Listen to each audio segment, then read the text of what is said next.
It's man like Dan. Come on. Welcome to Melanated and Proud.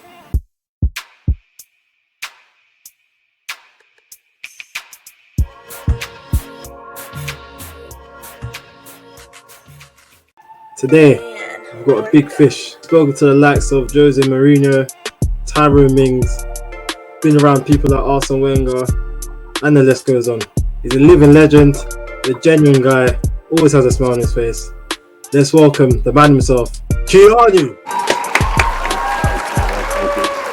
Yeah, so for upbringing, like my parents did have done, and I'll continue to do an amazing job.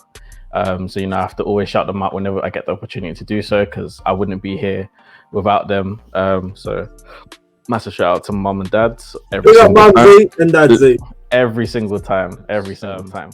But in regards to like a moment where I guess things shifted for me in regards to what I wanted to do for my career, I feel like it came probably towards the end of sixth form, because I think before sixth form, when we was picking courses to do for university, initially I wanted to do IT, and I was going to pick IT to go to when I went to university, but before the term had ended, before the year had ended, the final project that I was working on in IT, like the whole thing just corrupted and disappeared. So there was kind of just really nothing I could do to get it back.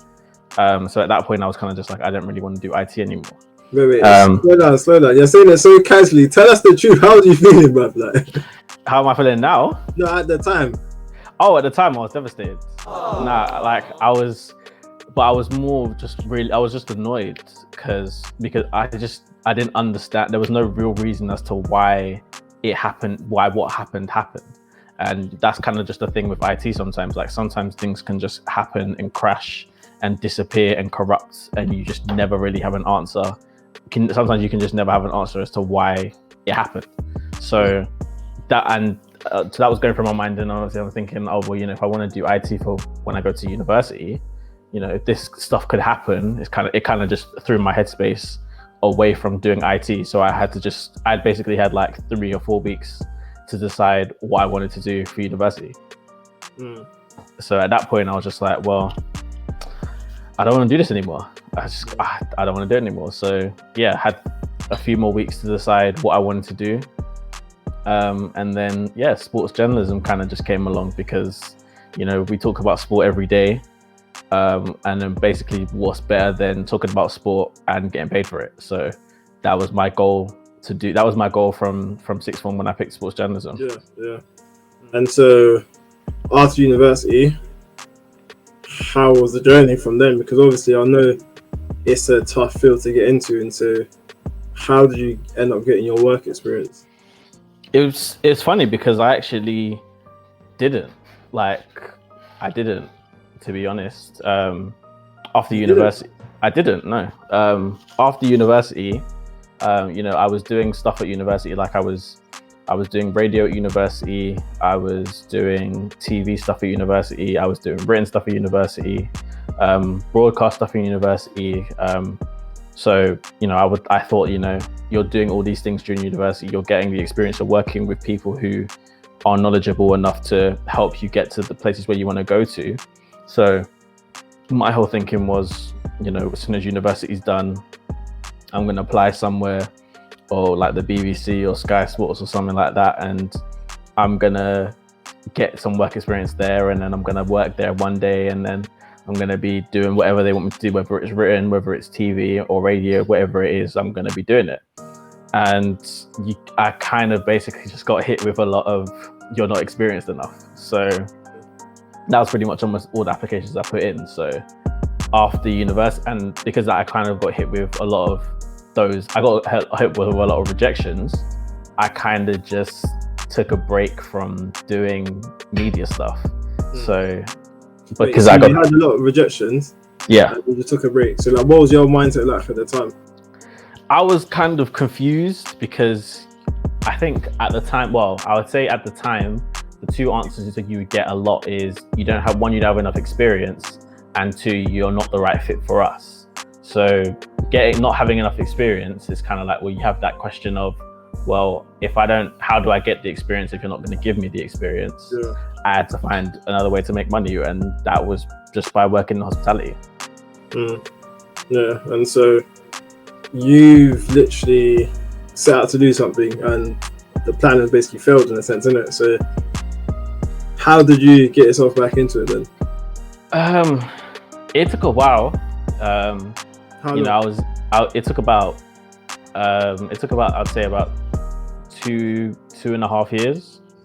I'd say it took about 2.5, like, and this is 2.5 years in which I'm not doing anything. I'm not writing, I'm not doing any radio, I'm not doing any media stuff. Like, I'm not doing anything sports media related, because I got stuck in the cycle of working in hospitality and making money, and being good at my job, and then getting promoted and getting more money, and I kind of just got entangled into that cycle, and I just didn't know how to get out of it really, for a good period of time. So in regards to getting out of it, it came along from a friend who had some connects with somebody who works at ITV. So from that, it became I was able to do some work experience with in the ITV newsroom. But before that, when I heard that the opportunity was available, at that point was when I got out of the cycle of, okay, I've done enough of this now. Your passion doesn't lie here. Your passion lies in sports media. So you've been given an opportunity now, even though it's not where you want to start or where you want to be, take it and then see where it takes you. So doing the work experience in the newsroom, going to do some work experience with the news team, with the sports team, and then from that became another opportunity where I was then accepted onto a program with BComs, the Black Collective of Media and Sport, who were hosting a sports media program in collaboration with the Mayor of London, to help diversify sports media. And then when I got onto that course, that's when everything started to snowball, and basically things started to take off. I just noticed in the fact that you said a friend got you into ITV. So, like, talk to me how important it is to have support from others and also networking. Oh, it's like networking is like the most important thing in the world. A lot of time, I think, going back to the question of, going back to that question that I got, or that answer that I would get all the time was, oh, you're not the right fit. A lot of that comes down to networking in regards to, it's not necessarily what you know, it's who you know. So if you don't know anybody who can vouch for the things that you do, even if your resume is amazing, sometimes if you haven't got that person to vouch for you, you might not be able to get to the position that somebody else does because they know somebody on the inside. So having that network of people, like whether it's colleagues or friends who are just well connected, or because at the end of the day, you never know who knows who, so you never know who you're showcasing your ability in front of, even if you're in an environment where you don't think you're doing anything. It's always important to be the best version of yourself. So networking is literally the most important thing in the world, and it's even more important. It's helped me pretty much get exactly to where I'm at, along other than like hard work. Like, it's helped me get to where I am. If I didn't have the network I did, I probably wouldn't be where I'm at right now. It's finding that balance of, you have to also, or going back off your network, you have to reward that, but you have to accompany that with putting in hard work. If you haven't got the hard work to show for it, then you could be put in a position and you could be completely unready for it, and then at that point you've just taken the position away from somebody else who's probably better at it and probably deserved it. So, and you also don't want to give people a reason to question your ability at any point. So for me, I try to do everything and still try to do everything that no one can question whatever I do. You know, I have to make sure that whenever I put out my work, it's the best to my ability and the absolute best that I want people to see. Yeah, talk to me about what happened after getting to BComs then. I was a bit more fortunate than others because I was able to get a position working in the social media team with BComs, which even though I was on the course, it led to me being, I guess, the first port of call for a lot of the opportunities that was given out. But then with that, it became even better because, you know, I was in a position where I could showcase my ability, and, you know, the managers that were there saw that and was like, you know, even though he's working with us, you know, we feel like he's probably one of the best people to represent us here. So he's going to go first. So me going first. And again, it was a lot of, and even with that, it was a lot of pressure to go first for a lot of these opportunities. But it's not, I've learned that when you get presented the opportunity, you can't say no because you never know when the next one's going to come. So you have to say yes, even if it's something that you don't necessarily want to do. So I was given these opportunities and I was able to go and do the things that I was able to do, which was pretty much just amazing, to be honest. Yeah, talk to me about these opportunities and what you was able to do. Well, there's a few. I mean, one of the first major ones was, you know, creating a documentary, or like a mini documentary for England and the FA, on you know, racism in this country, and racism that happens, you know, that from. You're saying it too casually, mate. This is a milestone. You know what? It's just working on a documentary with you know, with England and the FA to highlight team, just in case the England football team and the FA, the Football Association of this country, in case anybody didn't know.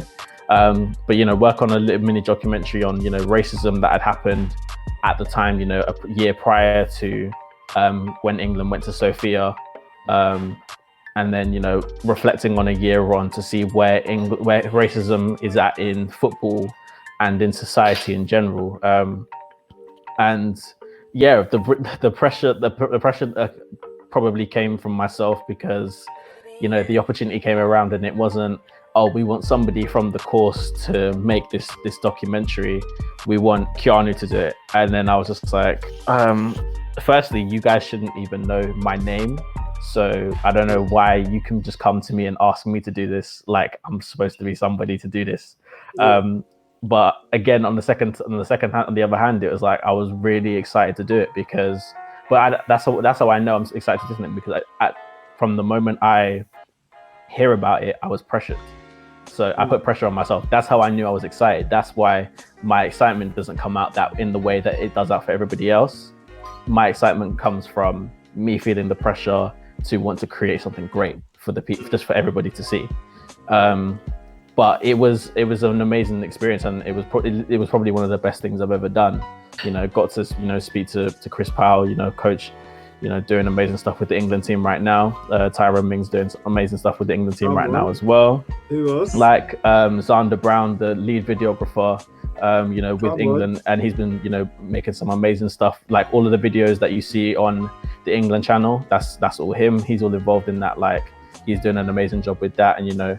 And Mark Bullingham, you know, the CEO of the FA, like it was crazy to like think I could do that, and the fact that, you know, they gave me full creative control to do it was another thing, which was, you know, that everything that about that piece was mine. The only thing that I didn't do was edit it.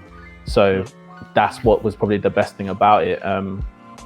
You know, that's one opportunity. The other one, you know, again, doing an Instagram takeover on the England Instagram account that has like 5.1 million followers. Like that, to me, that experience, I can never ever forget that experience. You know, just even, you know, and this is a time when, you know, fans aren't even allowed in stadiums, so it's extra special because, you know, you're one of these chosen 20 or 30 people of media who's able to go into the stadium and actually watch a game of football.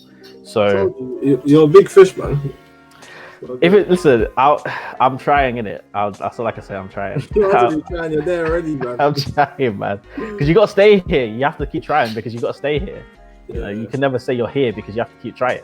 If I get to the point where I'm saying that I'm not trying anymore, then somebody who's gonna put more work in than me is gonna come on and take my spot. So I have to keep trying.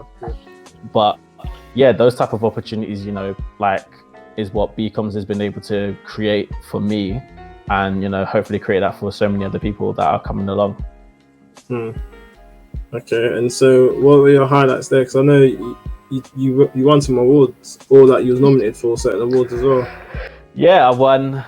Well, from that, you know, I think the award probably comes more from, you know, working with Becomes and, you know, having my show with them, you know, called Be the Change, which you know, it was a show to highlight, you know, black faces, to highlight you know, prominent black role models who are working within the sports media or industry already, you know, learn their stories, you know, how they got to the industry and what advice would they give to the people who are trying to make their own way into the industry. You know, I got to speak to, you know, some amazing people with that. You know, one of them being Emil Heskey. That one was a really fun one. I have to be honest, that was a really fun one. But there were so many interviews that I did for that series that, you know, you take something away from all of them. Like, you take something different from all of them because everybody, at the end of the day, everybody has a different story, and it just kind of just shows you that there's not just one way to make it into this place. Which is and in life as well. And I think the fact that you can hear so many different perspectives is what should give people hope, to people who are trying to get into this space, or any space, to be honest. Like, you can, you know, apply it to any form of, you know, career or lifestyle you want to get into. Everybody has a different story. Everybody made it to where they're at in a different way. So you kind of just have to live your own story and just keep working hard and pushing, and, you know, the opportunity will come at some point. So, but, you know, going to your question, like, yeah, that work, you know, led to me being on the you know, on the football blacklist 30 for 30. Come on, yeah. You know, like, and, you know, it's even more funny because, you know, I was working on the event. So, you know, you're working for the organization, you know, pushing this event out, but then at the same time, you're also winning an award on the event. So, come on. It was funny. I think the funniest thing about the day was when the news came out about it. It's funny because we're announcing the winners, but because I'm the social media editor, you know, I'm the one that's putting the posts out.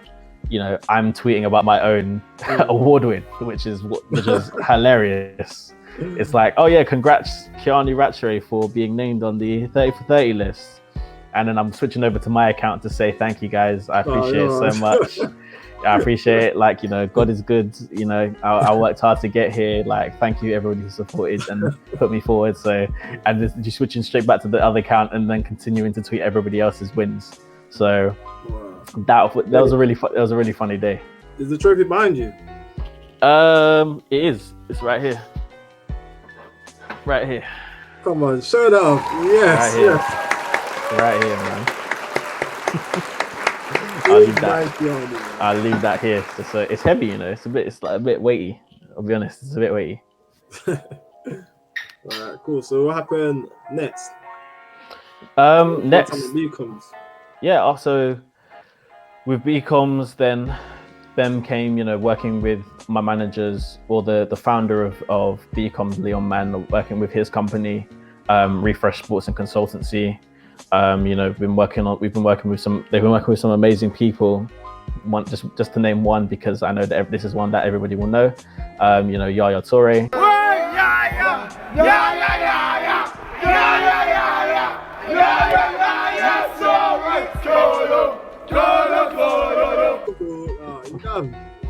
Is that you? Yeah, man. So yeah, so he's one of, like, we, you know, represent Yaya and, you know, some freestylers and some amazing people in the sports media as well. So and, you know, as well as being, you know, a film company, you know, working with Eurosport on a Trailblazers series that's been going on YouTube now. some amazing watches if you haven't seen them already, or just have a look, just to take a peek if you want to have a look at that type of stuff. But yeah, just working with them, and working with so many, as well as other clients, like the other one being the MIP alumni, which work with, which is even funny. I don't even know if I can say it in theory. Work with UEFA, even though officially now they're technically my rivals. Even in a way, I shouldn't even be wearing Nike. That's even the funniest thing. Yeah. I should be wearing Adidas, because Adidas is the official sponsor for FIFA. So I shouldn't even be wearing Nike. But the game is the game we've started. So, but yeah, working with the MIP alumni, working on the conference that we did with them, a few months ago. Like, it was this amazing 6-hour conference, which, again, another thing I was extremely nervous about, because I had no idea how it was going to run, how it was going to work, considering I was the one that was directing the whole thing. That is mad. You've done a lot, man. You're only 24 as well. So to be here, be working in the position that I work in, at the age of 24, being the youngest member to work with FIFA on the social media side of things. Say that again, bruv. What? Listen, the youngest member of the team to be working on the social side with FIFA, like that, to me, that is crazy. I used to know that guy John still, like, he went to my school. Yeah, that's what it is. That's what it is. Like, that's really what it is. Perspective. It's even hard to put into words the excitement that it gives me, to know that I wake up. I mean, again, we'll get there, but to wake up and know that I'm working for this big organization, and then literally within a year's time, get to go and work on literally probably the biggest sporting event in the world. I appreciate you telling me all this, man. Like, you've done so well, man. Like, be proud of yourself. Like, take the times to look back at your moments, where you've come from, because you set new heights, man, for yourself. And I understand, like, 100% keep pushing in it. Don't ever get complacent. But it's kind of weird, like, when you run into some of your friends and they tell you that your inspiration to them, because of what you're doing, like, it's not something that necessarily hits home entirely, because you think you're kind of just doing, you're just doing your job, you're just doing your thing, and then, but it's really like, rah, like, you actually set out for what you wanted to do, and you made it. So it's always good to run into people, especially like your friends from back at school and from university, and they say, oh, like, for real, like, you did that, like, for real, like, well done, like, we're proud of you. Yeah, no, 100%, because you might think that you're doing it alone, but people there are rooting for you as well, and like, you're influencing them regardless. Like, if they're fond of you and they see you reach new heights, it's gonna inspire them. Like, even for me, man, just seeing you, the likes of the England players, just like on different platforms, like, you're really changing the game. Like, knowing where you're coming from and where you're heading to, and it just shows that you got to make the most out of life in it, and don't restrict yourself. Just keep pushing. So yeah, just keep going, man. But proud of you. Everyone's rooting for you. So yeah, have you got a page that you want to shout out or promote? I guess it's just really my own channels, to be honest. I mean, support, if you want to support my chat, if you want to support, my if you want to follow me on Twitter, then it's Yes Like Reeves, because my name is an amazing joke that everybody seems to think is funny. So, but I'd say, if anything, the only thing I would say to support is, support Melanated and Proud. Yeah! That's the only thing I'll say support right now. Stop it. Support the man them, support all the people them that are coming up. Like, we're all trying to make our way. So, it's better if we all do it together. Oh, that's really good, man. One question we'll ask you is, what kept you going throughout all the hurdles and obstacles in your way? What was it that kept you going? I would say it's the people that are around me, seeing that I was doing something, like, they could see that I was doing something, and see that, you're trying to get somewhere and you actually have a chance of making it there. So that was the one thing, but I'll probably say the main thing is just like my own perseverance to, you know, if I say I try to be the person to say if I'm gonna do something, if I'm gonna go somewhere, then that's what I'm gonna do. I don't want it to be a thing if I start this and, you know, drop it halfway through because things got hard.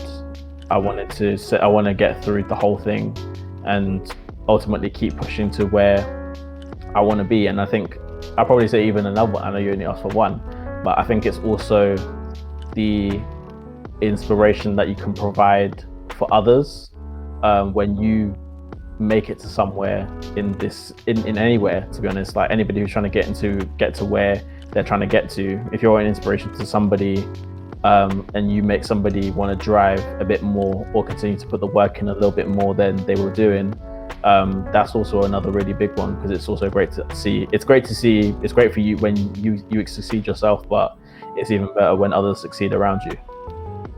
Yeah, I agree, man. Like, it gives you that extra motivation and happiness as well. So yeah, I 100% agree. And like I said to you before, it's good that you kept persisting, because back to my example, like if the moment you stop growing, basically you start to plateau and then you start to decay or die. That's like with everything, whether it's a plant. If you stop growing, then that's the level that you remain, and eventually you'll just decline. And you just gotta keep pushing, man, because whilst you're alive, gotta keep growing, man. That's all you can do, man. Do you feel like the black community is missing the essence of family in the UK?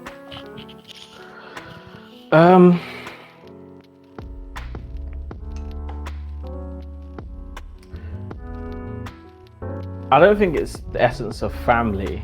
I think I'm not really sure what the word is, because I think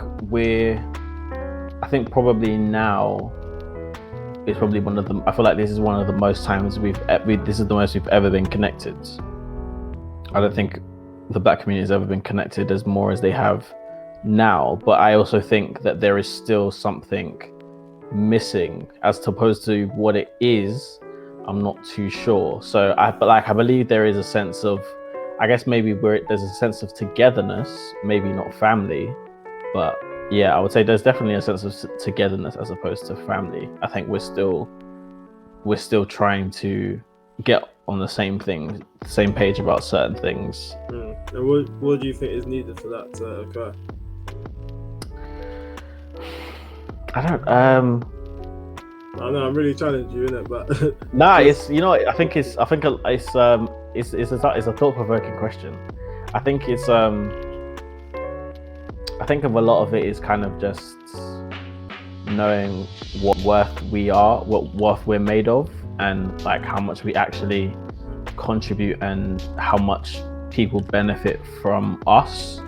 So once we know what we're worth, we're able to stop making it that people can take our worth from us.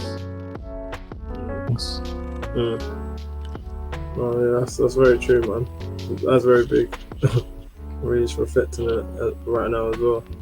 And so what advice do you have to others that also want to pursue the same sort of field as you?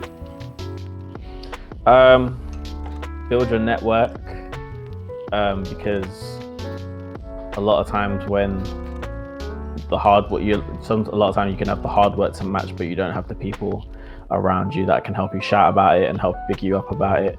But most importantly, work hard, because we live in a world where a lot of time we have to work twice as hard to get somewhere.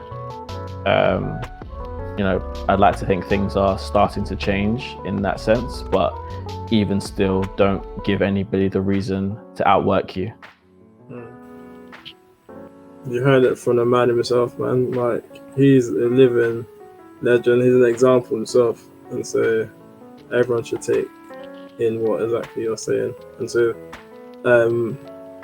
what words of encouragement do you have for your brothers and sisters? Just listen. Keep doing what you're doing. Like, I think everybody is on an amazing path right now. Like, things have never been in a better space, creatively, politically, for a lot of, you know, the people that are trying to make their way into whatever career they want to do. It's just, you know, continue the work ethic, continue the conversation, you know, for the things that you believe in, continue to fight for what you believe in, continue to stand up for what you believe in. You know, don't ever feel like your voice isn't being heard. Like the voice, like if one person stops speaking, then you could never know, you could have been the last person to stop speaking about something, and then now the whole conversation is dead. So don't ever feel like your voice is falling on deaf ears, even though it might feel like that sometimes. But, you know, again, just work hard on what you're doing. Like, this is our time. Like, there's never been a better time to do things, and there's no time like the present to change your life. Wow, that's literally like a trailer-esque message. Facts. Like, I'm very proud of you, man. Like I said, just do your thing. Like, I expect many more things from you. That's not me putting pressure on you. I know you're gonna exceed my expectations anyway. So I'm gonna see you on TV soon. But yeah, just make sure you bring others in along the way as well. Keep the cycle going and change the game, man. So yeah, man. It's melanated and proud. Let's keep elevating and lifting up one another.